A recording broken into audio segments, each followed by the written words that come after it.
Questions that my generations are asking are the following, if I may summarize.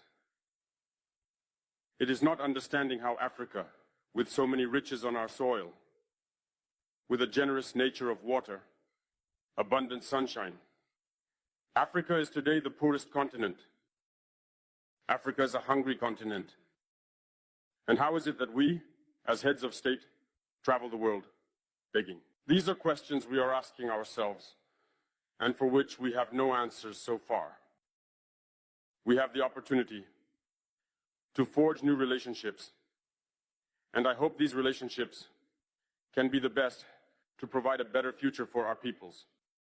My generation also asks me to say that due to this poverty, they are forced to cross the ocean to try to reach Europe. They die in the ocean, but soon they will not cross because they will come to our palaces to seek their daily sustenance. As for Burkina Faso, today we have been facing for more than 8 years the most barbaric, the most violent form of neocolonialism, of imperialism. The slavery that they still tend to impose on us. Our predecessors taught us one thing well. The slave who is not capable of assuming his revolt does not deserve pity for his fate.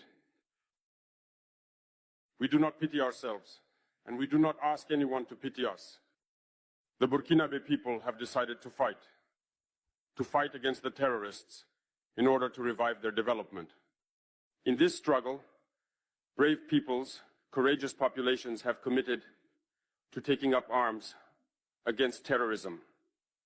Those whom we have affectionately called the VDP, the volunteers. We are surprised to see the imperialists label these VDP as militias and all sorts of things. It's disappointing because in Europe, when people take up arms to defend their homeland, they are called patriots. Our grandfathers were deported to save Europe. It was not with their consent, against their will. And well, upon their return, we remember well that in Tiaroye, when they wanted to claim their basic rights, they were massacred. So it doesn't matter then.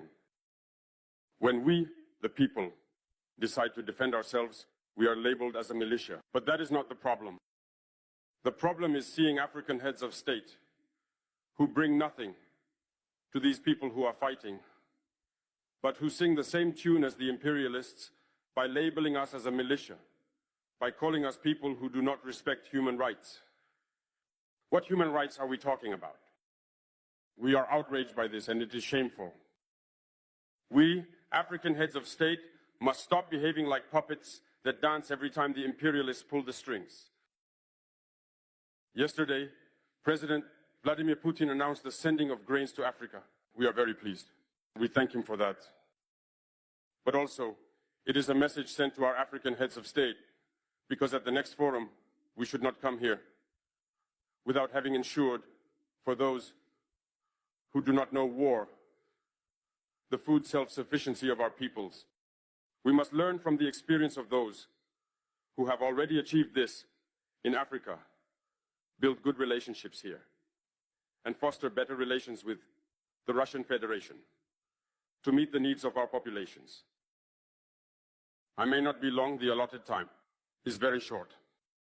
We are obliged to stop at some point, but I would like to conclude by saying that we must pay tribute to our peoples who are fighting.